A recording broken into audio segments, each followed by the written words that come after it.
నమస్కారం. ప్రత్యేకించి ఈరోజు చంద్రబాబు నాయుడు గారు కూటమి ప్రభుత్వం 100 రోజుల పాలనకు సంబంధించి 100 రోజుల పాలనలో జరిగినటువంటి అభివృద్ధి సంక్షేమ కార్యక్రమాల మీద ఒక బుక్లెట్ విడుదల చేయడం జరిగింది. దానిలో మొట్టమొదటగా యథాప్రకారం జగన్మోహన్ రెడ్డి గారిని స్తుతిస్తూ ఏమీ జరగలేదు గతంలో, మొత్తం ఎన్డీఏ ప్రభుత్వం ఏర్పడిన తర్వాత ఈ 100 రోజుల్లోనే బ్రహ్మాండమైనటువంటి అభివృద్ధి సాధించామని, ఆయన 100 రోజుల్లో సాధించిన ప్రముఖ విజయాలు అని చెప్పని రకరకాలైనటువంటి అన్ని గురించి కూడా మాట్లాడడం జరిగింది. అంటే వీటికి వెళ్లే ముందు మేము అడిగేది చంద్రబాబు నాయుడు గారిని, నాకు ఎవరికీ లేనటువంటి రాజకీయ జీవితం ఉంది, సుదీర్ఘమైనటువంటి పరిపాలన అనుభవం ఉంది అని చెప్పేటువంటి ఈ పెద్ద మనిషి తన జీవితంలో లేదా ఈ 100 రోజుల్లో ఒక్క బ్రాండింగ్, ఒక్క స్కీమ్, ఇదిగో ఇది చంద్రబాబు నాయుడు మార్కుకు సంబంధించినటువంటి బ్రాండింగ్ ఉండేటువంటి పరిపాలనలో తీసుకున్నటువంటి నిర్ణయము సంస్కరణ అని కానీ, లేదా ఒక స్కీమ్ కొత్తగా చంద్రబాబు నాయుడు ఇదిగో ఈ కొత్త స్కీమ్ నేను ప్రవేశపెట్టి ఈ 100 రోజుల లోపల ప్రజలకు అందించానని చెప్పుకోలేనటువంటి సిగ్గుమాలినటువంటి పరిస్థితుల్లో ఉన్నటువంటి చంద్రబాబు ఈరోజు నిస్సిగ్గుగా ఏమాత్రం పట్టించుకోకుండా నవ్విపోదురుగాక నాకేటి సిగ్గు అన్నట్టుగా 100 రోజులకు ఏదో ఒకటి వదలాలి కాబట్టి వదిలేద్దామని చెప్పి పూర్తిగా అర్ధ సత్యాలు కూడా కాదు, పూర్తి అసత్యాలతో ఈరోజు ఈ 100 రోజులకు సంబంధించినటువంటి ఎన్డీఏ పాలన మీద ఆయన ఒకటి ఇవ్వడం జరిగింది. ఈ 100 రోజుల్లో ఏం చేశాడు చంద్రబాబు నాయుడు? శాడిస్ట్ పాలన అని చెప్పాలి, కక్ష సాధింపుకు పాల్పడ్డాడు అనేటువంటి మాట చెప్పాలి. ఎన్నికల రోజు నుంచి ప్రారంభమైనటువంటి ఇసుక దోపిడీ, ఏదైతే నేను ఉచిత ఇసుక ఇస్తానని చెప్పి పదే పదే చెప్పాడో ఈరోజు పూర్తిగా ప్రియమైపోయింది. సామాన్యుడికి ఇసుక అందుబాటులో లేకుండా పోయింది. 100 రోజుల చరిత్రలో ఇది ఒక ఘనమైనటువంటిది. ఎక్కడైతే జగన్మోహన్ రెడ్డి గారి హయాంలో ఇసుక డంప్స్ ఉన్నాయో అవి కౌంటింగ్ అయిన వెంటనే లక్షల టన్నుల ఇసుక మాయమైపోయింది ఆంధ్ర రాష్ట్రంలో. అది నీకు అంతగా నువ్వు చెప్పుకోవాలనుకుంటే దాన్ని చెప్పుకొని ఉండొచ్చు. ఇంకొకటి, వైఎస్ఆర్ కాంగ్రెస్ పార్టీకి, మా పార్టీకి సంబంధించినటువంటి నాయకుల మీద, కార్యకర్తల మీద హత్యలు, విధ్వంసం, దారుణమైనటువంటి సంఘటనలు చోటు చేసుకున్నాయి. ఈరోజు విజయవాడ పిఠాపురానికి సంబంధించినటువంటి విపత్తుకు సంబంధించి వస్తే చంద్రబాబు నాయుడు అనుభవం ఎంత దారుణంగా ఫెయిల్ అయ్యాడు, ఎంత ఘోరంగా చంద్రబాబు నాయుడు పరిస్థితి తయారైంది అనేటువంటిది ప్రత్యేకంగా చెప్పాల్సినటువంటి పని లేదు. ఫ్లడ్ మేనేజ్మెంట్లో చంద్రబాబు నాయుడు పూర్తి స్థాయిలో వైఫల్యం చెందాడని చెప్పడానికి ప్రజలే ప్రత్యక్షమైనటువంటి ఉదాహరణ. వాళ్ళు మాట్లాడుతున్నటువంటి వాయిసే ఈరోజు స్పష్టంగా చంద్రబాబు ఈ ప్రభుత్వంలో మేము అన్ని విధాలా ఇబ్బందులు పడ్డామని చెప్పి పదే పదే మాట్లాడేటువంటి పరిస్థితి. 3,50,000 మంది విజయవాడకు సంబంధించి వరద తాకిడికి ఇబ్బంది పడితే సహాయ కార్యక్రమాలు ఎంత దారుణంగా చంద్రబాబు నాయుడు చేపట్టాడనేటువంటిది మనం చూసాం. ఎక్కడో దగ్గర రోజుకు ఒక కాన్వాయ్లో వెళ్ళడం, గంటల కొద్ది సమీక్షలు, సమావేశాలతో కాలయాపన చేయడం, ఏదో చేస్తున్నాననేటువంటి భ్రమ ఇతర ప్రాంతాలకు కల్పించడం తప్ప వాస్తవానికి ఎక్కడైతే వరద ప్రభావిత ప్రాంతాలు ఉన్నాయో అక్కడ ఎవరైతే ప్రజలు ఇబ్బందులు పడ్డారో వాళ్ళ గురించి పట్టించుకున్నటువంటి దాఖలాలు లేవు. జనం పాపం అన్నం లేక, నీళ్లు లేక, వాళ్ళని పాపం ఎక్కడైనా సురక్షితమైనటువంటి ప్రాంతాలకు తరలించేందుకు బోట్ సౌకర్యం కూడా లేక ఎన్ని రకాలైనటువంటి ఇబ్బందులు పడ్డాడో, నరక యాతన అనుభవించారు చంద్రబాబు పుణ్యమా అని చెప్పి పాపం అక్కడ ఉన్నటువంటి వాడు.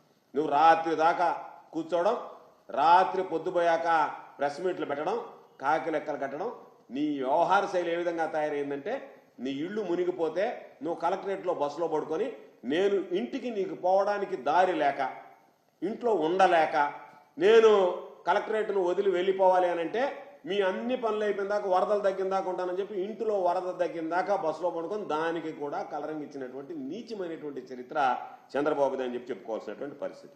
ఈరోజు అదేవిధంగా వరద ఈరోజు పిఠాపురం కానీ, ఏలేరులో వరద ప్రాంతాలు కానీ నువ్వేదో హంగు ఆర్భాటంతో పోవడం తప్ప వాస్తవానికి నువ్వు వెళ్ళిన తర్వాత అక్కడ ప్రజలకు చేసినటువంటి మేలు, వనగూరినటువంటి లబ్ధి ఏదన్నా ఉంది అంటే అది శూన్యం.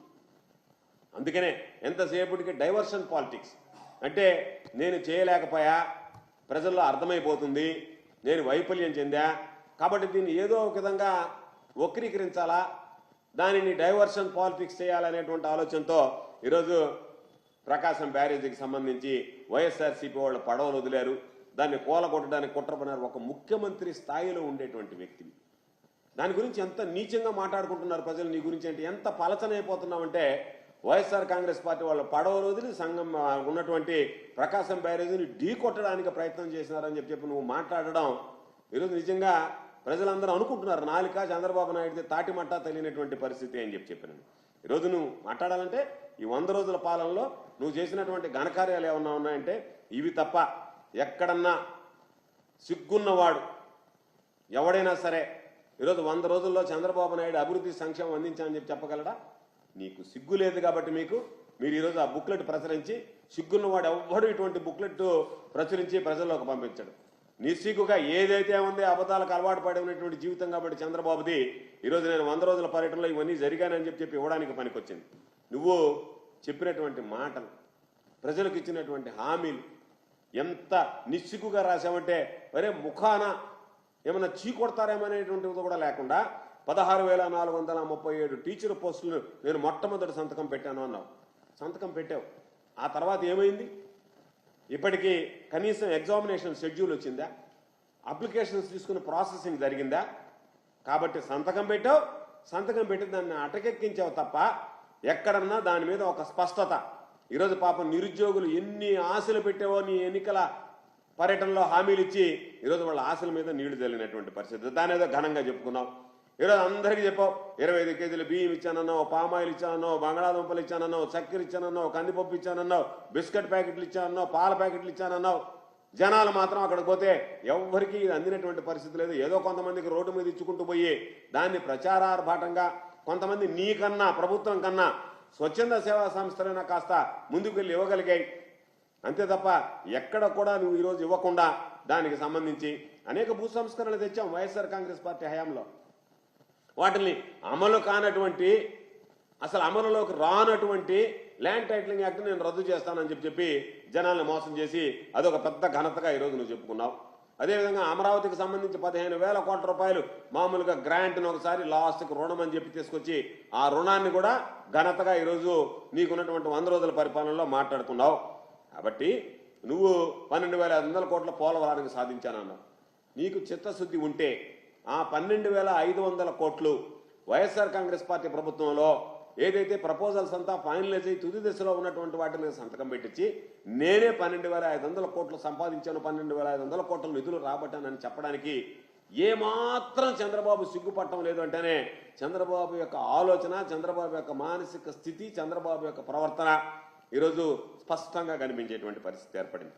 ఈరోజు పాపం చెప్పాడు, కొడుకు చెప్పాడు, దీంట్లో నారా లోకేష్ చంద్రబాబు నాయుడు గారు ఇప్పటి వరకు ప్రజావేదిక ప్రజా దర్బారు నిర్వహించి 50,000 అర్జీలు స్వీకరించామని. అంటే 50,000 అర్జీలు స్వీకరించడం గొప్ప, ఆ అర్జీలలో ఎన్ని పరిష్కారం అయ్యేటువంటిది చెప్పలేనటువంటి దుస్థితిలో మీరున్నారంటే కేవలం మీరు అర్జీలు తీసుకునేంత వరకే, అర్జీలు సేకరించేంత వరకే పరిమితమయ్యారు తప్ప ఆ అర్జీల మీద మీకు చిత్తశుద్ధి లేదు. కాబట్టి ఆ అర్జీలను పరిష్కరించేటువంటి దిశగా ఒక ప్రయత్నం కూడా చేసినటువంటి పరిస్థితి లేదు. కాకపోతే నీరు చెట్టుకు సంబంధించి గతంలో దోపిడిని కొనసాగింపుగా ఒక 256 కోట్ల బకాయిలుంటే ఆ బకాయిలు మీ వాళ్ళకి పంచిపెట్టడానికి ఈరోజు అదేదో పెద్ద ఘనకార్యంలాగా మాట్లాడుకున్నారు. అదేవిధంగా ఆరోగ్యశ్రీ బకాయిల గురించి చెప్పారు. చంద్రబాబు, నువ్వు ఆరోగ్యశ్రీ బకాయిల గురించి నీకు తెలియదా? గతంలో నువ్వు ముఖ్యమంత్రిగా పనిచేసినటువంటి అనుభవం లేదా? ఎప్పుడైనా జనవరి వరకు వచ్చినటువంటి బిల్లులని మార్చిలో ప్రాసెస్ చేస్తారు. ఆ రోజుకి ఎన్నికల కోడ్ వచ్చింది కాబట్టి ఆ రోజు వైఎస్ఆర్ కాంగ్రెస్ పార్టీ ప్రభుత్వం అధికారంలో లేదు, ఎన్నికల కమిషన్ చేతిలోకి వెళ్ళింది కాబట్టి వాళ్ళ బిల్లులు చెల్లించలేదు. దానికి సంబంధించి ఏదో వైఎస్ఆర్ కాంగ్రెస్ పార్టీ బకాయిలు పెట్టిందని, వాస్తవానికి నువ్వు వచ్చిన తర్వాతనే తమ నిర్వాహకం చూసి ₹1 కూడా నిధులు విడుదల చేయకపోయినందువల్ల ఈరోజు నెట్వర్క్ హాస్పిటల్స్ మేము ఆరోగ్యశ్రీ సేవలు బంద్ చేస్తామని చెప్పి ఈరోజు వాళ్ళు పిలుపునివ్వడం జరిగింది. కాబట్టి దానికి సంబంధించి 100 రోజుల్లో నువ్వు చేసినటువంటి పాలనలో అభివృద్ధి సంక్షేమం శూన్యం తప్ప ఎక్కడ ఏ ఒక్క వర్గానికి కూడా ఈ రోజు నువ్వు ఇచ్చినటువంటి ఆ 100 రోజుల బుక్లెట్ చూస్తే నవ్వాలనో ఏడవాలనో నిన్ను చూసి జనం చీకొట్టాలనో తెలియనటువంటి పరిస్థితి. అదేవిధంగా ఈరోజు చంద్రబాబు నాయుడు పరిపాలన చూద్దాం. కూటమి పరిపాలన గురించి నువ్వు ఇచ్చినటువంటి బుక్లెట్ని గురించి మాట్లాడాం. నీ పరిపాలన చూద్దాం. ఈరోజు నువ్వేం చెప్తున్నావు? నన్ను మించినటువంటి అనుభవజ్ఞుడు లేడు, నేను MA ఎకనామిక్స్ చేశా, నేను పెద్ద ఎకనమిస్ట్ని, ఆర్థిక తత్వవేత్తని, ఆర్థిక శాస్త్రవేత్తని అని చెప్పుకుంటున్నావు. అంత ఆర్థిక తత్వవేత్తమై ఉండి బహుశా ఎవరికి లేనంత తెలివితేటలు కలిగి ఉండి ఈరోజు నువ్వు పూర్తి స్థాయి బడ్జెట్ ఎందుకు ప్రవేశపెట్టలేకపోయావు? ఎందువల్ల బడ్జెట్ ప్రవేశపెట్టడంలో వైఫల్యం చెందావు? ఎందుకు బడ్జెట్ ప్రవేశపెట్టలేదంటే నువ్వు చెప్పినటువంటి అబద్ధాలు, ఏదైతే అప్పులు ఉన్నాయని చెప్పావో ఆ అప్పులు లేవు కాబట్టి, నువ్వు చెప్పినటువంటి సంక్షేమ పథకాలకి అమలుకి వాటికి నిధులు కేటాయించాలి కాబట్టి అది కేటాయించేటువంటి పరిస్థితి, కేటాయించాలన్నటువంటి ఆలోచన, ఆ తపన తాపత్రయం లేదు కాబట్టి, జనాల్ని మోసం చేయాలనుకున్నావు కాబట్టి, సూపర్ 6 పేరుతో నువ్వు ఇచ్చినటువంటి హామీలు అన్ని కూడా ఫార్స్ కింద మార్చేస్తున్నావు కాబట్టి ధైర్యంగా నువ్వు ఈరోజు బడ్జెట్ని ఇవ్వలేకపోయావు. ఒక పాయింట్. రెండో పాయింట్, నువ్వు మాట్లాడినటువంటిది వరదలు వచ్చి దాదాపుగా 18 రోజులు పూర్తయ్యాయి. ఈరోజు ఆంధ్రజ్యోతి పత్రికలో రాశారు, ఎన్టీఆర్ జిల్లాలో వరదలు వచ్చి 18 రోజులు పూర్తయినా ఇంతవరకు నీరు నిలిచి ఉంది, జనం కోలుకోలేదు ఇంకాను వరద నుంచి అని చెప్పి ఈరోజు ఒక ఆర్టికల్ రావడం జరిగింది. నీ అనుభవం, ఇప్పటికీ కూడా మునిగిపోయినటువంటి ప్రాంతంలో ప్రజలు ఇబ్బంది పడుతుంటే దాదాపుగా 20 రోజులు కావస్తుంటే వరదలకు సంబంధించి, విపత్తులకు సంబంధించి ముందస్తు చర్యలు తీసుకోవడంలో నువ్వు విఫలం కావడమే కాకుండా కనీసం అలర్ట్ చేయలేకపోయావంటేనే నువ్వు ఎంత దారుణమైనటువంటి పరిపాలన నీదనేటువంటిది ప్రత్యేకంగా చెప్పాల్సినటువంటి అవసరం లేదు. ఒక్క మాటతో చెప్పాలంటే నీ 100 రోజుల పాలన బొంద పాలన, 100 రోజుల పాలన అని చెప్పుకోవాలి. దానిని మామూలుగా నువ్వేదో చెప్పవు, 100 రోజుల్లో సాధించినటువంటి ప్రముఖ విజయాలు కాదు, శతదిన విధ్వంసం. ఈ 100 రోజుల్లో నువ్వు సృష్టించినటువంటి విధ్వంసం శతదిన విధ్వంసం. ఇంత దారుణమైనటువంటి విధ్వంసం ఎన్నడూ లేదు. శతదిన వినాశకం, అన్ని వ్యవస్థల్ని సర్వనాశనం చేసినటువంటిది ఈ 100 రోజులు నీ పరిపాలన. ప్రజలందరూ అనుకుంటున్నారు బాబు వచ్చాడు రాష్ట్రాన్ని ముంచాడు, బాబు వచ్చాడు రాష్ట్రాన్ని ముంచాడు అని చెప్పి ఈరోజు ప్రజలందరూ మాట్లాడుకుంటున్నటువంటి మాట వాస్తవమైనటువంటి విషయం. ఈరోజు నీ గురించి మాట్లాడాలంటే 4వసారి ముఖ్యమంత్రి స్టార్ట్ అయింది ఈ రాష్ట్రంలో. నారాసుర రక్త చరిత్ర 4వ భాగం అనేటువంటిది. దానిలో ఏమున్నాయి? వైఎస్ఆర్ కాంగ్రెస్ పార్టీ వాళ్ళ ఆస్తుల మీద దాడులు, వ్యక్తుల మీద దాడులు, వాళ్ళ మీద హత్యలు, కక్ష సాధింపు చర్యలు. ఇవి తప్ప ఎంత దారుణంగా ప్రవర్తిస్తున్నామంటే వైఎస్ఆర్ కాంగ్రెస్ పార్టీకి సంబంధించినటువంటి కార్యాలయాన్ని కూల్చివేయడం, శిలాఫలకాలను ధ్వంసం చేయడం, మహానేత వైఎస్ రాజశేఖర రెడ్డి గారి విగ్రహాలను కూల్చివేయడం, ప్రభుత్వ భవనాలను కూడా ఈరోజు జగన్మోహన్ రెడ్డి గారు ప్రారంభించినటువంటి ప్రభుత్వ భవనాలు ఏదన్నా ఉంటే వాటిని కూడా కూల్చేసి ఒక్కడ కూడా విధ్వంసం సృష్టించడం. ఇది తప్ప ఎక్కడన్నా నీ హయాంలో అభివృద్ధి అనేటువంటిది మచ్చుగానే కనిపించిందంటే ఎక్కడ కనిపించినటువంటి దాఖలాలు లేదు. మరొకటి, రెడ్ బుక్ రాజ్యాంగం ఎలాగూ ఉంది. రెడ్ బుక్ రాజ్యాంగం మీద అధికారుల మీద వేధింపులు. ఎవరైతే నీకు గతంలో అనుకూలంగా పనిచేయలేదు నీ ప్రభుత్వం లేనప్పుడు, ఎవరైతే ప్రభుత్వానికి సంబంధించి మెరుగైనటువంటి సలహాలు ఇచ్చి పరిపాలనలో భాగస్వాములు అయ్యారో అటువంటి అధికారులను వెతికి వాళ్ళందరి మీద కక్ష సాధింపు చర్యలు, వాళ్ళని వేధింపులు. నీకు గిట్టనటువంటి ఐఏఎస్ ఐపీఎస్లకి ఎప్పుడు లేదు ఆంధ్ర రాష్ట్ర చరిత్రలో, ఎన్నడూ జరగలేదు. ఎవరు ముఖ్యమంత్రి ఉన్నా సరే ఐఏఎస్లు ఐపీఎస్లకి పోస్టింగ్లు ఇచ్చినటువంటి నేపథ్యం ఉంది తప్ప మొట్టమొదటిసారిగా ఐఏఎస్ ఐపీఎస్లకి పోస్టింగ్లు ఇవ్వకుండా వాళ్ళని ఇబ్బంది పెట్టినటువంటి ఒక నీచ చరిత్ర, ఒక దురదృష్టకరమైనటువంటి సాంప్రదాయం, సంస్కృతికి ఈరోజు నువ్వు నాంది పలికినట్టుగా అయింది. అదేవిధంగా ఈరోజు జనాలందరూ అనుకుంటున్నారు వరదలు ఒక పక్క ఉంటే వరదల్ని పట్టించుకోకుండా ఐపీఎస్ అధికారులను ఇబ్బంది పెట్టడానికి ఒక ఫ్యాబ్రికేటెడ్ జత్వాని కేసులో, సినీ నీతి కేసులో నువ్వు చూపించినటువంటి చొరవ చూస్తేనే ప్రజల మీద నీకు లేదు, కానీ పార్టీ మీద, ఎవరైతే గతంలో పనిచేసినటువంటి ఐపీఎస్ అధికారుల మీద నీకు ఏ స్థాయిలో కక్ష సాధింపు ఉందనేటువంటిది మనం ఆలోచన చేయగలం. ఈరోజు విశాల్ గుని కావచ్చు, ఉన్నటువంటి కమిషనర్గా ఉన్నటువంటి తాత కావచ్చు రానా, అదేవిధంగా ఈరోజు ఉన్నటువంటి గతంలో పనిచేసినటువంటి డీజీపీ స్థాయి అధికారి సీతారామాంజనేయులు కావచ్చు, వీళ్ళందరి మీద కక్ష సాధింపులు పెట్టి వాళ్ళందరి ఏదో జరగరాంది జరిగిపోయిందన్నట్టుగా నీ పచ్చ మీడియాలో పతాక శీర్షికలో రాయించి వాళ్ళని ఇబ్బంది పెట్టేటువంటి కార్యక్రమానికి ఈరోజు నువ్వు పూనుకున్నావు. ఉన్నటువంటి గతంలో పనిచేసినటువంటి పార్లమెంట్ సభ్యుడు నందిగాం సురేష్ను తీసుకెళ్లి ఈరోజు ఏదో విధంగా జైల్లో వేసి, జోగి రమేష్ నిన్ను ప్రశ్నించాడని చెప్పని జోగి రమేష్ కొడుకు, చిన్న పిల్లవాడు, యువకుడు రాజీవ్ని తీసుకెళ్లి ఈరోజు నువ్వు జైలు పాలు చేశావు. ఎన్ని రకాలైనటువంటి అరాచకాలు జరిగాయి. కులం పేరుతో బదిలీలు చేస్తున్నావు. ఒక కులం వాడికేమో ఒక స్థానం, ఒక కులం వాడికేమో అసలు పోస్టింగ్ ఇవ్వాల్సినటువంటి అవసరం లేదు.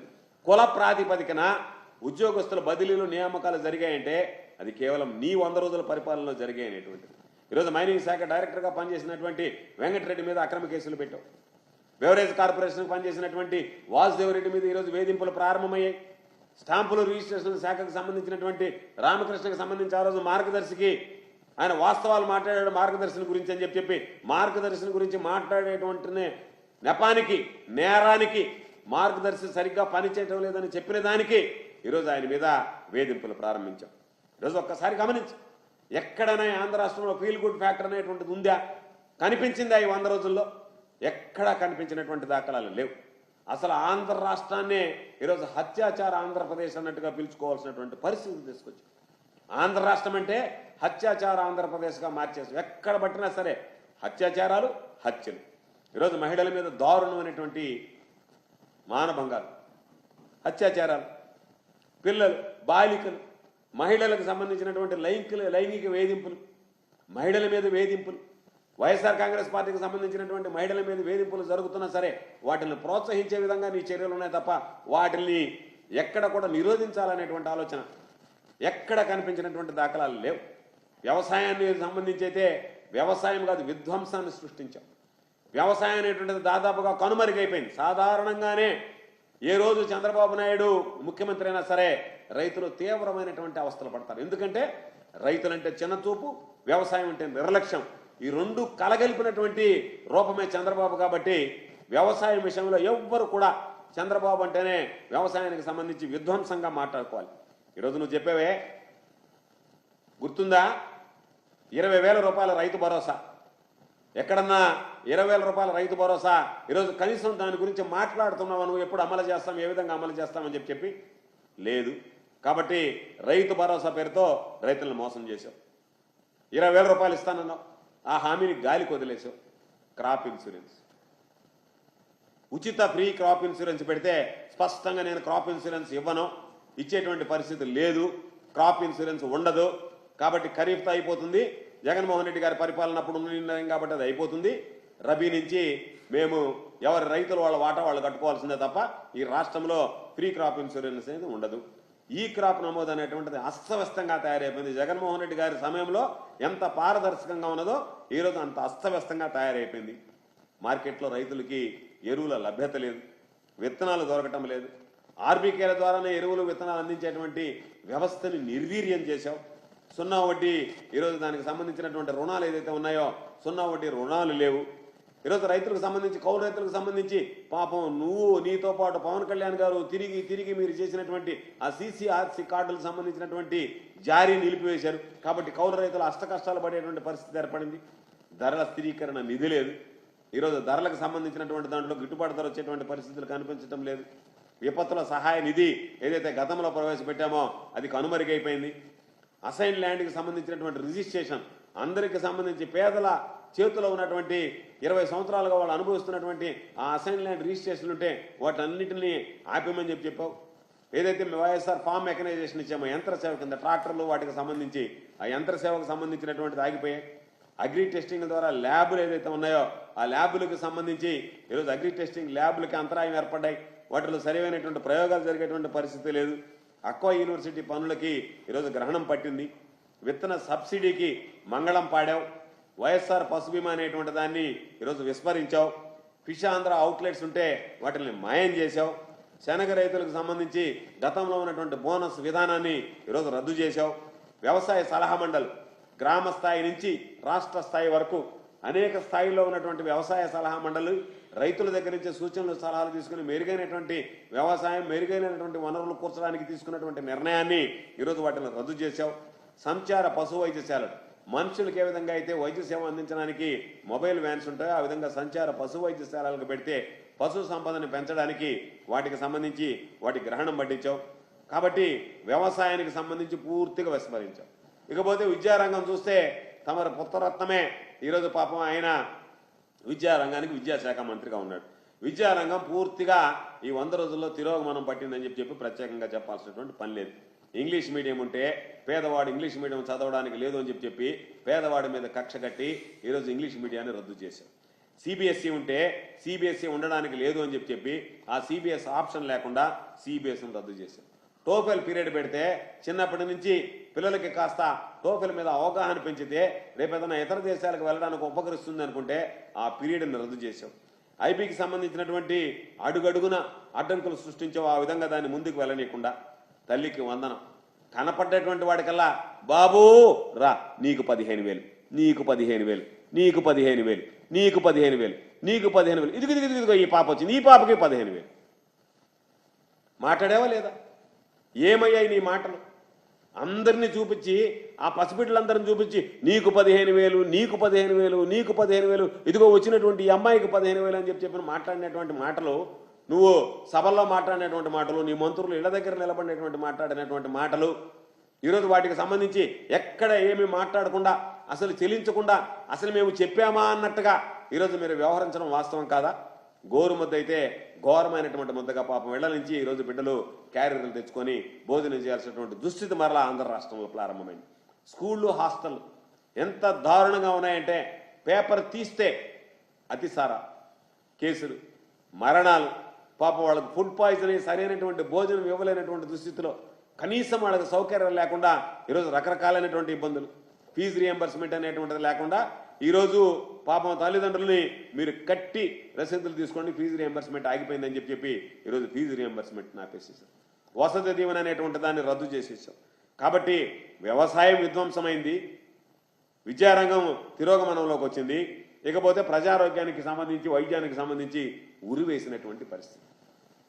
ఎందుకో ప్రజారోగ్యానికి ఉరి అన్నామంటే, మెడికల్ కాలేజీలని ఈరోజు ప్రైవేటీకరణ నిర్ణయం, ఏదో ప్రొసీజరల్ ల్యాబ్స్ ఉన్నాయని చెప్పి ఆ రోజు ముఖ్యమంత్రిగా ఉన్నటువంటి జనార్దన్ రెడ్డి గారి మీద మాట్లాడావు. నువ్వు కూడా జనార్దన్ రెడ్డి గారి గురించి 2-3 సార్లు ఉదాహరించావు.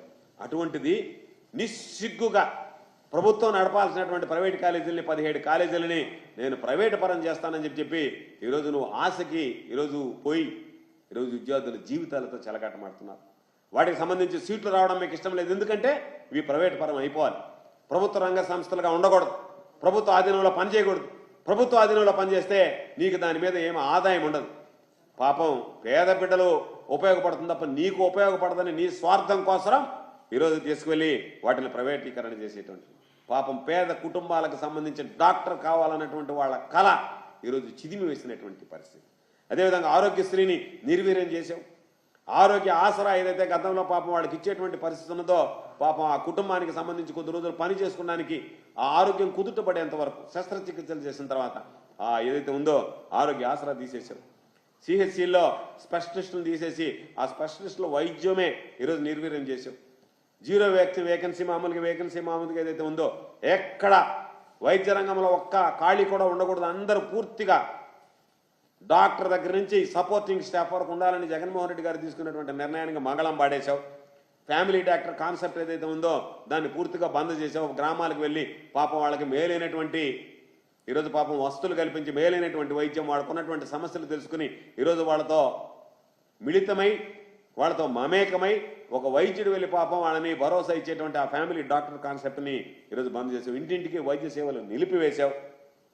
వైఎస్ఆర్ హెల్త్ క్లినిక్ ఏదైతే ఉందో వాటికి గ్రహణం పట్టేటువంటి విధంగా ప్రవర్తిస్తున్నావు. ఆరోగ్య రంగంలో నిలిచినటువంటి ఆ రోజు నాడు నేడు కింద ఏదైతే పనులు చేపట్టారో వాటి యొక్క రూపురేఖలు మార్చాలనేటువంటి ఆలోచనతో వాటి గురించి పట్టించుకున్నటువంటి పరిస్థితి లేదు. ఎక్కడ చూసినా సరే విషజ్వరాలు, వ్యాధులు. ఈరోజు ఎమ్మెల్యేలు కొంతమంది గతంలో పనిచేసినటువంటి వ్యక్తులు కనపడితే దాదాపుగా 10 మంది చికెన్ గునియా ఉంది, డెంగ్యూ ఉంది, అందువల్ల రాలేకపోయామని చెప్పి మాట్లాడుకుంటున్నారంటేనే ఇక పేదవాడి పరిస్థితి రాష్ట్రంలో ఎంత అధ్వానంగా, ఎంత దారుణంగా ఉందో మనం అర్థం చేసుకోగలం. 108, 104 సేవలు ఏదైతే కుయ్యి అంట తిరిగాయో చంద్రబాబు పుణ్యమా అని అవి కుయ్యో మర్రో అన్నట్టుగా ఈరోజు తయారైపోయా మామూలుగా 104, 108 వైద్య సేవలు. అదేవిధంగా ఇంటింటికి సంబంధించి ఈరోజు ఎంత అద్భుతమైనటువంటి పరిపాలన ఉన్నదో ఆంధ్ర రాష్ట్రంలో. ఈ దేశంలో మిగతా రాష్ట్రాలకు ఆంధ్ర రాష్ట్రం ఆదర్శంగా ఉన్నటువంటి పరిస్థితి. అటువంటి గ్రామ స్వరాజ్యానికి ఈరోజు తూట్లు పొడిచారు.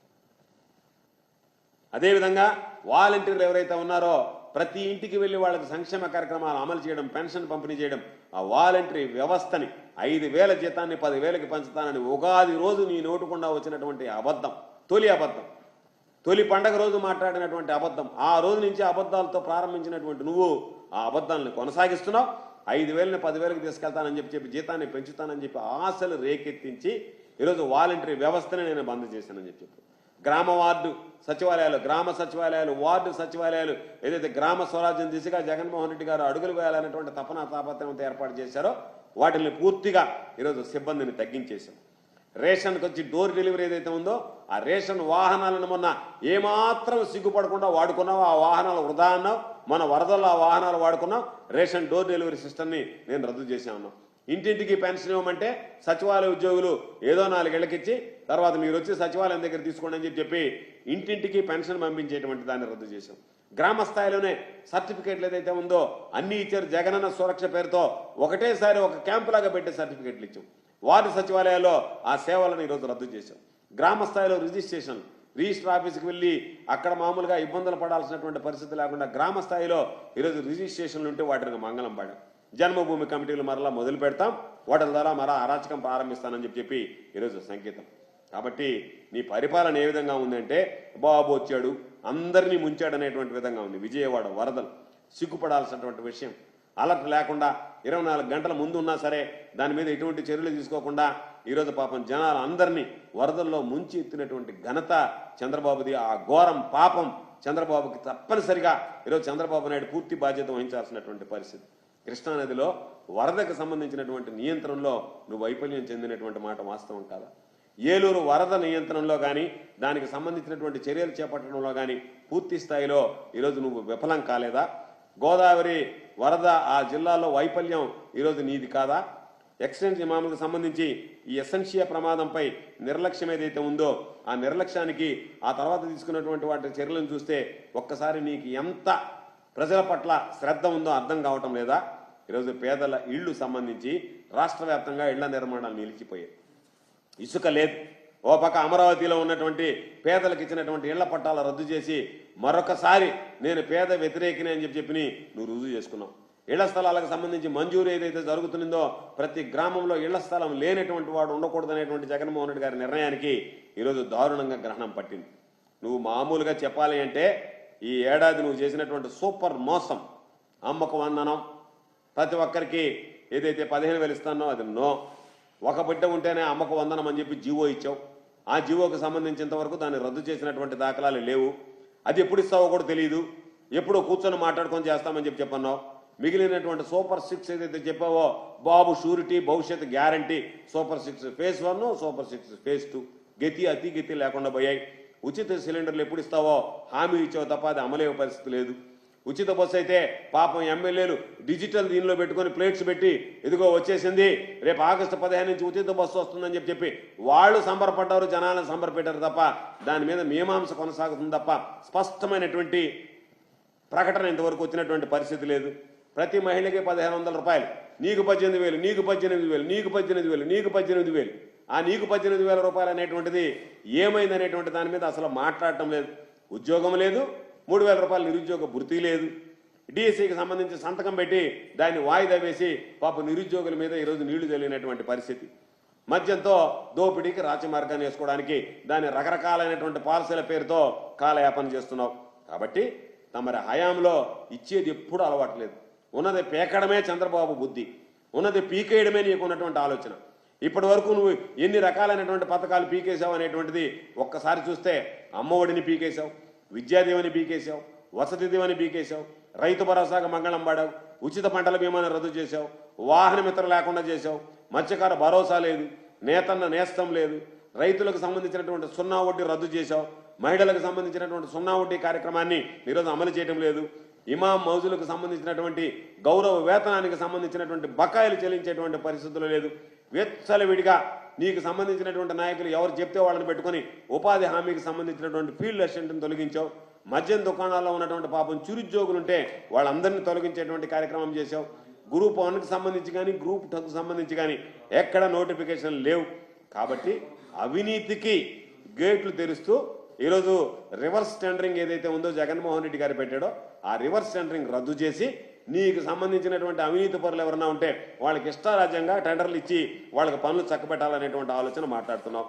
విశాఖ స్టీల్ ప్లాంట్ మీద ప్రత్యేక హోదాని ఏ విధంగా అయితే అటకెక్కించావో, ప్రత్యేక హోదా వల్ల ఏమవుతుందని మాట్లాడావో అదే ధోరణి అవలంబించి ఈ రాష్ట్ర ప్రత్యేక హోదాకి గండి కొట్టిన నిరుద్యోగులకు ఏ విధంగా అయితే నువ్వు పాపం ఈరోజు నీ మాటలు ఏదైతే శాపంగా మారాయో అదే విధంగా ఈరోజు మరలా విశాఖ స్టీల్ ప్లాంట్ దగ్గర ఏ నోటితో అయితే విశాఖ స్టీల్ ప్లాంట్కి సంబంధించి నేను పోరాటం చేస్తాను, నేను నిలబడతానన్నావో అదే నీ ప్రభుత్వంలోనే కూటమి ప్రభుత్వంలోనే విశాఖ స్టీల్ ప్లాంట్ మీద నోరెత్తలేనటువంటి పరిస్థితి ఏర్పడింది. కాబట్టి ఉచితంగా ఉన్నటువంటి ఇసుకలో ఈరోజు విపరీతమైనటువంటి దోపిడీ ప్రారంభమైంది. దాదాపుగా 40 లక్షల టన్నుల ఇసుకని టీడీపీ నేతలు దోచుకున్నారు. ఎర్రమట్టి దిబ్బలను కూడా ఈరోజు వదలకుండా అక్రమ మట్టి రవాణా అవుతుంది. కాబట్టి ఈరోజు సీఎం టోటల్గా ఫెయిల్ అయింది. ముఖ్యమంత్రి కార్యాలయం అంటే అసలు కేంద్ర బిందువుగా పరిపాలనకు ఉండాల్సినటువంటి ముఖ్యమంత్రి కార్యాలయం విచ్ఛిన్నంగా తయారైంది. నువ్వు ఇచ్చినటువంటి ఐఏఎస్లు ఐపీఎస్లు ఎవరైతే ఉన్నారో దారుణంగా నీకు సంబంధించినటువంటి కార్యకర్తలకు వంతపడడానికి తప్ప ప్రజలకు సంబంధించి మేలైనటువంటి పరిపాలన అందించాలన్నటువంటి ఆలోచన లేదు. ఆ విధంగా వాళ్ళు అడుగులు వేయటం లేదు. ఈరోజు చూస్తే వరద సమయంలో అప్రమత్తం లేకుండా చోద్యం చూస్తూ ప్రజలను ఇబ్బంది పెట్టారు. ఈరోజు ఉన్నటువంటి ఎవరైతే ఉన్నారో అధికారులు వాళ్ళందరూ సహాయక చర్యల్లో ఘోర వైఫల్యం చెందారు. ముఖ్యమంత్రి కార్యాలయం అనేటువంటిది అసలు పనిచేస్తుందా అన్నట్టుగా ఎక్కడైనా బాధితుల పక్కకు వెళితే ఎక్కడ పైన పడతారని చెప్పి ముఖం చాటేసుకొని కేవలం పేపర్ల వరకే పరిమితమయ్యారు నీకున్నటువంటి మంత్రివర్గం. అదేవిధంగా నీ కార్యక్రమాల్లో మరొక ప్రధానమైనటువంటి కార్యక్రమం ఏంటంటే పోలవరంకు సంబంధించి దోపిడి బంగారు బాతులాగా దొరికింది. దాన్ని కొత్త డయాఫ్రమ్ వాల్ పేరుతో రకరకాలైనటువంటి నివేదికలు తీసుకొచ్చి దాని మీద డ్రామాలు ఆడుతున్నావు. కాకపోతే జాతీయ నిపుణుల కమిటీ ఏదైతే ఉందో ఇప్పటికే స్పష్టంగా చెప్పింది ఈ విధ్వంసానికి కారణం గత చంద్రబాబు ప్రభుత్వం, ముఖ్యమంత్రిగా చంద్రబాబు నాయుడు తీసుకున్నటువంటి నిర్ణయాలు అని చెప్పి ప్రకాశం బ్యారేజ్ దగ్గరగా గేట్లు కొట్టుకొస్తే ఆ బోట్లను తీయడంలో నిర్లక్ష్యం ప్రకటిస్తూ రోజు వైఎస్ఆర్ కాంగ్రెస్ పార్టీకి సంబంధించిన దానికి ఆ రంగులు ఉన్నాయి ఈ రంగులు ఉన్నాయి అని చెప్పి మాట్లాడడం తప్ప ఎక్కడా కూడా ఈరోజు వాటికి సంబంధించి దృష్టి పెట్టి వాటిని తొలగించాలనేటువంటి ఆలోచన కూడా మర్చిపోయాం. రాయలసీమ ప్రాజెక్టులకు సంబంధించి గతంలో ఒక్కసారి చూసుకో, శ్రీశైలం నుంచి ఒక స్థాయికి వచ్చిన వెంటనే రాయలసీమకి నెల్లూరు జిల్లాలకి నీరు తరలించేటువంటి పరిస్థితి ఉండేది. ఈరోజు నీ చేతకానితనం, నీ అనుభవ రాహిత్యం, నువ్వు చేయలేకపోయినటువంటి పని వల్ల ఈరోజు నీ పుణ్యమాని నీరులన్నీ వెళ్ళి సముద్రంలో కలిసాయి తప్ప ఈరోజు రైతులకు ఉపయోగపడేటువంటి విధంగా ఆ రిజర్వాయర్లోకి నీళ్లు పంపలేక వైఫల్యం చెందినటువంటి ఘనత నీది. కాబట్టి ఇవన్నీ నీ దగ్గర జరిగాయి. నీకు ఓపిక ఉంటే, నువ్వు వింటాను అంటే, నువ్వు వినడానికి సిద్ధంగా ఉంటే 100 రోజుల్లో జగన్మోహన్ రెడ్డి గారు చేసినటువంటి పరిపాలన గురించి కూడా ఒక్కసారి నీకు త్వరగా వినిపించేటువంటి ప్రయత్నం చేస్తాం. ఎందుకంటే జగన్మోహన్ రెడ్డి గారు 100 రోజుల పరిపాలనలో 100కు పైగా నిర్ణయాలు తీసుకున్నాడు. ప్రజలకు ఇచ్చినటువంటి హామీలను నిలబెట్టాడు. ప్రజలకు సంబంధించినటువంటి సంక్షేమ కార్యక్రమాలు అమలు చేశాడు. ఎస్సీ ఎస్టీ బీసీలకు సంబంధించిన నామినేటెడ్ పదవుల్లో 50% ఇస్తానని చెప్పి 50% ఇచ్చాడు. పరిశ్రమల్లో స్థానికులకి 75% ఉద్యోగాలు ఇప్పించేటువంటి విధంగా చర్యలు తీసుకున్నాడు. రివర్స్ టెండరింగ్ తీసుకొచ్చి అవినీతి మీద ఉక్కుపాదం మోపాడు. అదేవిధంగా లక్షలాది ఉద్యోగాలకు సంబంధించినటువంటి భర్తీలకు సంబంధించినటువంటి ప్రక్రియ, సామాజిక విప్లవంలో సరికొత్తమైనటువంటి మార్పులు తీసుకొచ్చినటువంటి ఘనత ఈరోజు స్పష్టంగా జగన్మోహన్ రెడ్డి గారిని చెప్పుకోవాల్సినటువంటి పరిస్థితి. జగన్మోహన్ రెడ్డి గారు మే 30, 2019వ తేదీ ప్రమాణ స్వీకారం చేస్తే జూన్ 10వ తేదీ తొలి కేబినెట్ భేటీ జరిగితే దానిలోనే దాదాపుగా 80% ప్రజలకు ఇచ్చినటువంటి నవరత్నాలకు సంబంధించి స్పష్టత ఇవ్వడం జరిగింది. పరిపాలన ఏ విధంగా ఉండాలి, ప్రజలకు ఇచ్చినటువంటి హామీలు ఏ విధంగా నిలబెట్టుకోవాలనే దానికి ఈ దేశ చరిత్రలోనే రోల్ మోడల్గా ఆ రోజు జగన్మోహన్ రెడ్డి గారు నిలవడం జరిగింది. ఆ రోజు నుంచి తొలి అసెంబ్లీ సమావేశాల్లోనే, బడ్జెట్ అసెంబ్లీ సమావేశాల్లోనే చారిత్రాత్మకమైనటువంటి చట్టాలు చేసి ప్రజలకు అండగా నిలిచారు. సంక్షేమానికి సంబంధించినటువంటి క్యాలెండర్ విడుదల చేయడంలో కానీ ప్రతి ఒక్క విషయంలో ఎక్కడ కూడా ప్రజలకు ఇచ్చినటువంటి ప్రతి హామీని నిలబెట్టుకోవడంతో పాటు ఇవ్వనటువంటి హామీలను కూడా అమలు చేసినటువంటి ఘనత జగన్మోహన్ రెడ్డి గారి. 65 సంవత్సరాలు ఉన్నటువంటి పెన్షన్ని 60 సంవత్సరాలకు తగ్గించి ఈరోజు ప్రతి ఒక్క అర్హత కలిగినటువంటి వ్యక్తికి పారదర్శకంగా, నీలాగా ఈరోజు లక్షల పెన్షన్లు ఎత్తివేయలేదు. పారదర్శకంగా పరిపాలన ప్రారంభించినప్పటి నుంచి 2250 రూపాయలతో ప్రారంభించి 3000 రూపాయల వరకు తీసుకువెళ్ళినటువంటి ఘనత. అదేవిధంగా ఈరోజు చూస్తే కిడ్నీ బాధితులకు సంబంధించి ఆ రోజు 10,000 రూపాయలు ఇచ్చాడు. వాళ్ళు ఎవరైతే ఉన్నారో పాపం వాళ్ళకి పర్సంటేజ్ సంబంధం లేకుండా అంగవైకల్యం కలిగినటువంటి వాళ్ళకు 3,000 ఇచ్చారు. డ్వాక్రా మహిళలకు సంబంధించి వైఎస్ఆర్ ఆసరా పథకం ద్వారా ఏదైతే వాళ్ళకి చెప్పాడో ఎన్నికల నాటికి ఉన్నటువంటి బకాయిలు 4 విడతల్లో తిరిగి చెల్లించేశాడు. ఉగాది రోజున దాదాపుగా 25 లక్షల మందికి సంబంధించినటువంటి ఇళ్ల స్థలాలు ఇవ్వాలనేటువంటి నిర్ణయం తీసుకుని దాన్ని అమలు చేశాడు. అక్రమ మద్యం, నాటుసారా లాంటివి అరికట్టేదానికి గ్రామ స్థాయిలో, వార్డు స్థాయిలో ఈరోజు మహిళా పోలీసులు నియమించి వాటిని పకడ్బందీగా అరికట్టడంలో సత్ఫలితాలను ఇవ్వడం జరిగింది, సఫలం కావడం జరిగింది. పిల్లలకి సంబంధించి అమ్మ ఒడి ఇస్తానని చెప్పి 15,000 రూపాయలు జనవరి 26 నుంచి అమలు చేసి చూపించినటువంటి ఘనత జగన్మోహన్ రెడ్డి గారి. రైతాంగానికి అన్ని విధాల భరోసాగా ఉన్నాం. ప్రతి కుటుంబానికి రైతు భరోసా ఏదైతే 13,500 రూపాయలు చెప్పాడో 13,500 రూపాయలు ఇవ్వడం జరిగింది. 12,500 రూపాయలు అని చెప్పి 50,000 అని చెప్పి వచ్చిన తర్వాత 13,500 రూపాయలు ఇవ్వడం జరిగింది. వైఎస్ఆర్ 0 వడ్డీ పథకం కింద రాష్ట్ర వ్యాప్తంగా దాదాపుగా 175 నియోజకవర్గాల్లో ఉచితంగా 200 రిగ్గు బోర్లు ఈరోజు వేయడం జరిగింది. రైతులకు ఉచితంగా వేయడం జరిగింది. పగటి పూట 9 గంటలకు సంబంధించినటువంటి విద్యుత్ సరఫరా ఇచ్చాం. అక్వా రైతులకు యూనిట్ ఛార్జీ ₹50 ఏదైతే చెప్పామో దానికి కట్టుబడి ₹50 ఇవ్వడం జరిగింది. 3,000 కోట్ల రూపాయలతో ధరల స్థిరీకరణ నిధి ఏర్పాటు చేశాం. 2,000 కోట్ల రూపాయలతో ప్రకృతి వైపరీత్యాల నిధి రైతాంగానికి సంబంధించి ఇవ్వడం. ప్రమాదవశాత్తు చనిపోతే చంద్రబాబు నాయుడు హయాంలో చనిపోయినటువంటి రైతులతో కూడా కలిపి ఆత్మహత్య చేసుకున్నటువంటి రైతులకి దాదాపుగా 7 లక్షల రూపాయలకు పరిహారాన్ని పెంచి ఇవ్వడం జరిగింది. కాబట్టి ఎక్కడ కూడా కౌలు రైతులకు సంబంధించి 11 నెలలకు మాత్రమే హక్కు ఉంటుందని చెప్పి ఆ భూ యజమానుల్ని ఈరోజు ఒప్పించి వాళ్ళందరికీ కూడా ఎక్కడ ఇబ్బంది లేకుండా కౌలుదారుల చట్టాన్ని తీసుకొచ్చి CCRC కార్డ్స్ జారీ చేశాం. వాటి రైతు భరోసాతో పాటు పంటల బీమా కానీ పంటల పరిహారం కానీ ఈరోజు ఇన్పుట్ సబ్సిడీ అయితే ఏ సీజన్లో నష్టం జరిగితే అదే సీజన్లో ఇచ్చేటువంటి విధంగా చర్యలు తీసుకోవడం జరిగింది. సీఎం చైర్మన్గా వ్యవహరించేటువంటి వ్యవసాయ మిషన్ ఒకటి ఏర్పాటు చేశాం. రైతులకు సంబంధించినటువంటి బీమా ఏదైతుందో ఉచిత పంటల బీమా ఈరోజు ప్రభుత్వమే చెల్లించేటువంటి విధంగా రైతు వాటా కానీ రాష్ట్ర వాటా కానీ కేంద్ర ప్రభుత్వ వాటా కానీ ఈరోజు ఒక సందర్భంలో ప్రధానమంత్రి ఫసల్ బీమా యోజన నుంచి కొన్ని నిబంధనలు ఉన్నాయి. మీరు పెట్టేటువంటి నిబంధనలు రైతులకు ఇబ్బందులుగా ఉన్నాయని చెప్పి రైతు కట్టాల్సినటువంటి వాటా, రాష్ట్ర ప్రభుత్వం భరించాల్సినటువంటి వాటా, కేంద్ర ప్రభుత్వం నుంచి రావాల్సినటువంటి వాటా మూటిని బహుశా ఈ దేశంలో 100% రైతులకు సంబంధించినటువంటి ప్రీమియం భరించినటువంటి రాష్ట్రం ఏకైక రాష్ట్రం ఆంధ్ర రాష్ట్రం. మిగతా రాష్ట్రాలు కూడా మేము ఇదే దారిలో పయనిస్తామని చెప్పిన తర్వాత ఈరోజు ప్రధానమంత్రి ఫసల్ బీమా యోజనలో ఆ రోజునటువంటి నరేంద్ర తోమర్ గారు ముఖ్యమంత్రి గారితో మాట్లాడి మీ విధానాలకు మేము ఒప్పుకుంటామని చెప్పి చివరి సంవత్సరంలో ఈరోజు మరలా మనం సూచించినటువంటి విధంగా జగన్మోహన్ రెడ్డి గారు ప్రవేశపెట్టినటువంటి బీమా మాడ్యూల్ ఏదైతే ఉందో యూనివర్సలైజేషన్ మాడ్యూల్ అది మొత్తం దేశం అంతా కూడా ఈరోజు దాన్ని అనుసరించేటువంటి విధంగా ఈరోజు మనం తీసుకున్నటువంటి సంస్కరణ దేశవ్యాప్తంగా రైతులకు సత్ఫలితాలు ఇవ్వడం జరిగింది. గతంలో మీరు ఎగ్గొట్టినటువంటి ఇన్పుట్ సబ్సిడీ 2018లో ఎగ్గొట్టినటువంటి ఇన్పుట్ సబ్సిడీ దాదాపు 2,000 కోట్ల రూపాయలు జగన్మోహన్ రెడ్డి గారు విడుదల చేశాడు. శనగ రైతులను ఆదుకునేందుకు క్వింటాలకు 1,500 రూపాయలు చొప్పున 300 కోట్ల రూపాయలు బోనస్ ఇవ్వడం జరిగింది. ఆయిల్ పామ్ రైతులకి అదనంగా మద్దతు ధర ఇచ్చాం. దాదాపుగా 80 కోట్ల రూపాయలు ఆ రోజు పాదయాత్రలో ఇచ్చినటువంటి హామీని నిలబెట్టుకుంటూ వాళ్ళకి నిధులు విడుదల చేయడం జరిగింది. నాఫెడ్ ఏర్పాటు చేసినటువంటి 5 కొనుగోలు కేంద్రాల్లో కొబ్బరికి కనీస మద్దతు ధరపేటువంటి విధంగా ఈరోజు చర్యలు తీసుకుని కొబ్బరి రైతులను ఆదుకోవడం జరిగింది.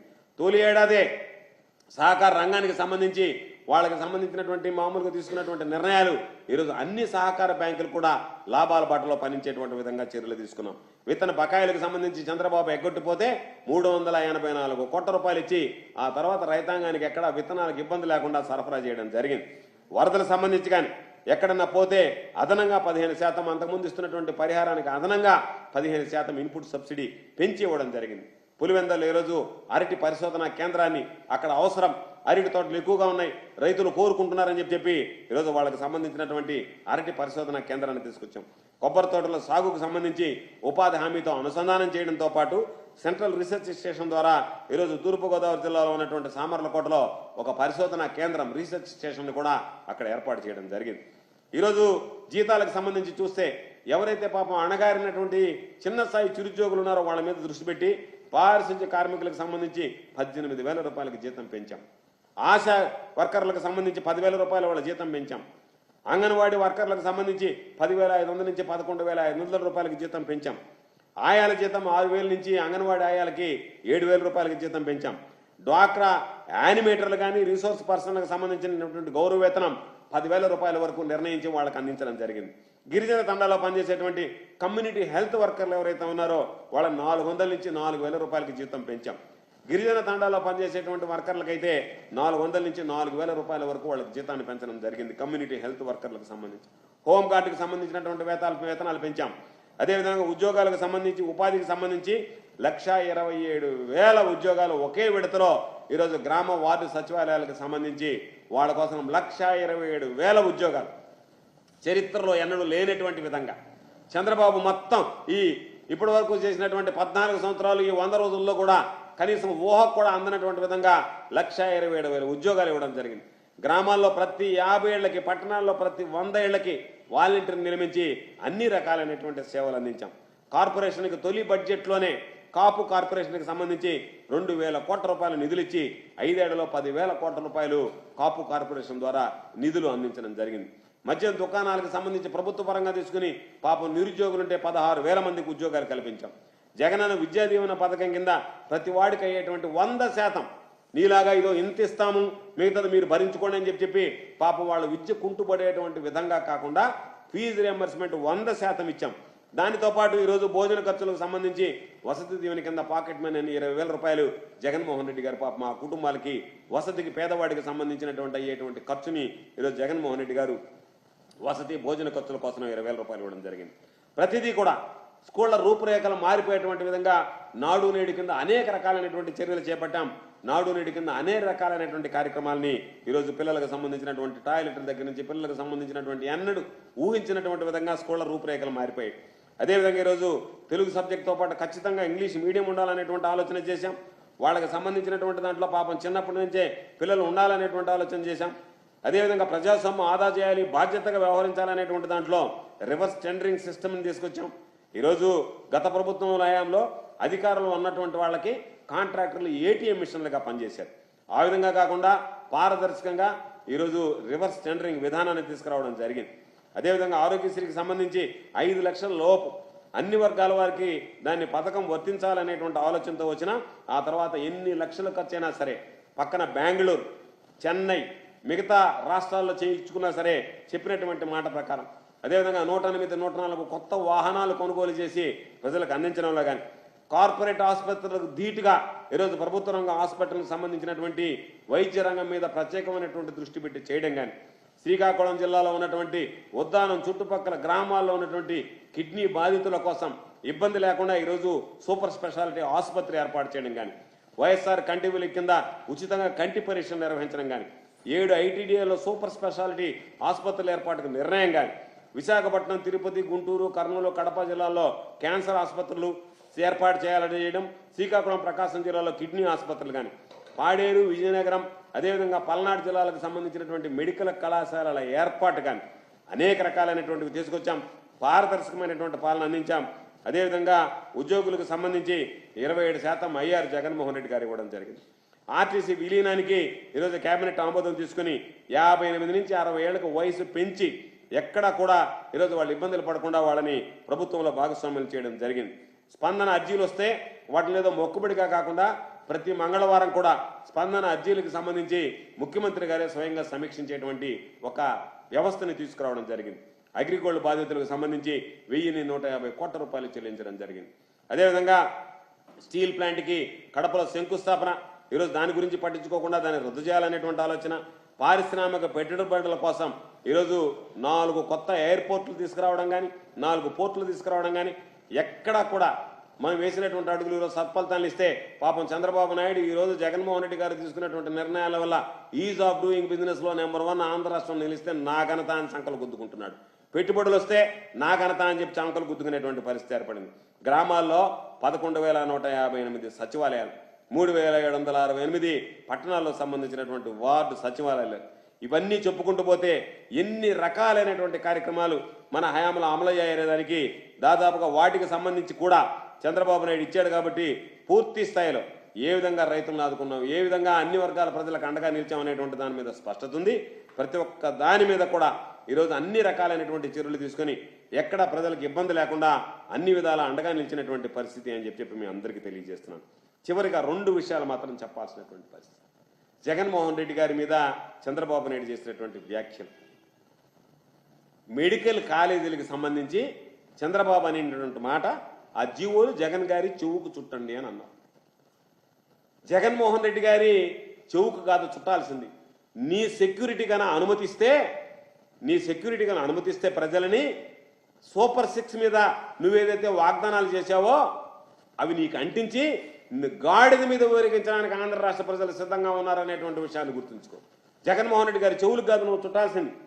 నిన్ను జనాలు సూపర్ 6 హామీల్లో భద్రతా వలయం నుంచి బయటకు వచ్చి మీరు ఏది అడిగినా సరే మీకు స్వేచ్ఛ స్వతంత్రం ఉందంటే ఏం అడగరు. ఆ సూపర్ 6 స్టిక్కర్లు అంటించి గాడిదల మీద ఊరేగించడానికి ప్రజలు సిద్ధంగా ఉన్నారు.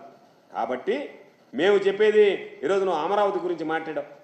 అమరావతి గురించి మాట్లాడితే ఏం చెప్పావు? నోటికి తాళం వేయాలంట. ఏమనుకుంటున్నావు? ఒక ముఖ్యమంత్రిగా పనిచేసినటువంటి వ్యక్తి ఎందుకు నువ్వు ఫ్రస్ట్రేషన్లోకి వెళ్తున్నావు? ఎందుకు సంయమనం కోల్పోతున్నావు?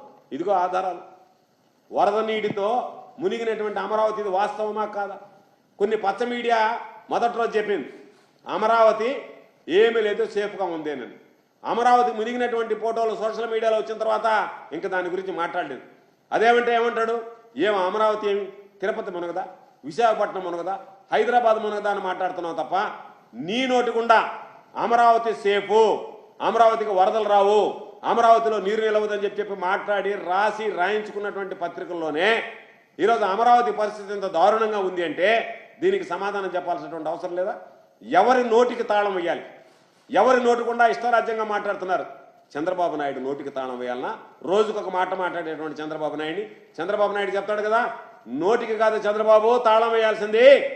నీకు గనక నువ్వు చెప్తావు నేను తుఫాన్లు ఆపేస్తాను, ఏది వరదలను ఆపేస్తాను, ఏది ఉధృతం రాని నా దగ్గర టెక్నాలజీ ఉందని, నీకు చేత అయితే ఆకాశానికి తాళం వేయి, లేదా కృష్ణాకి సంబంధించినటువంటి ఆ కృష్ణా నదికి తాళం వేయి. అంతే తప్ప వరదలు రాకుండా నువ్వు ఈరోజు మాట్లాడేటువంటి మాటలు ఏ విధంగా ఉన్నాయంటే జగన్మోహన్ రెడ్డి గారు అమరావతికి సంబంధించి వాస్తవమైనటువంటి విషయం. ఎందుకు నీకు అమరావతి పేరు చెప్తే అంత కోపం వస్తుంది? పాపం ఏంది నీకు అమరావతికి సంబంధించి మిగతా అన్నీ మునిగిపోయా, అన్నీ మునిగిపోవాలని కోరుకున్నట్టుగా మాట్లాడుతున్నావు? ఎందుకు నీలో ఫ్రస్ట్రేషన్ వస్తుంది అంటే జనాలకు వాస్తవం తెలిసిపోతుంది.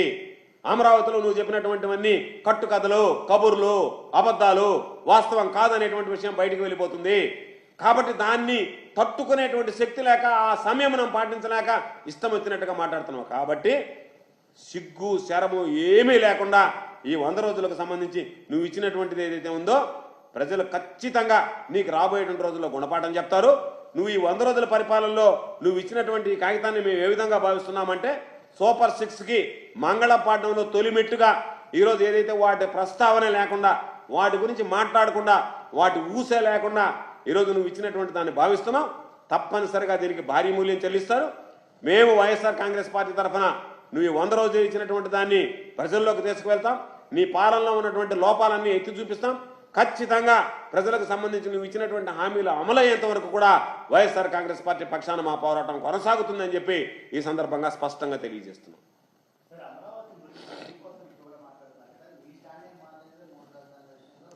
మేం చెప్పేది మా స్టాండ్ గురించి మాట్లాడే ముందు ఈరోజు మా స్టాండ్ ప్రతిపక్షంలో ఉన్నప్పుడు మా స్టాండ్ ఏముండదు. ఎప్పుడైనా అధికారంలోకి వచ్చినప్పుడు ఒక స్టాండ్ తీసుకుంటాం. ఈరోజు మేము చెప్పేది నువ్వు మునిగిపోతుందనేటువంటి విషయం మీద నీకెందుకు అంత ఫ్రస్ట్రేషన్ వస్తుంది? ఎందుకంత అయోచితంగా అనాలోచితమైనటువంటి మాటలు మాట్లాడుతున్నావు? దానికి సమాధానం చెప్పను. నువ్వు పెట్టుకుంటున్నావు అమరావతి ఇక్కడ, అయ్యా అమరావతిలో నీళ్లు వచ్చాయంటే దానికి నీ కోపం ఎందుకు వస్తుంది? దానికి ఎందుకు నోడక తాళం వేస్తానంటున్నావు? అదేం వాస్తవ రూపం వాస్తవమే కదా. పోనీ కాదు అని చెప్పు నీ నోటితో. నీళ్లు వస్తాయంటే తాళం వేస్తామంటే నీళ్లు వచ్చింది, ఆ ప్రాంతాన్ని ఎంపిక చేసింది నీ తప్పు కాదు. దాని గురించి మాట్లాడినది మాత్రం తప్పు. అది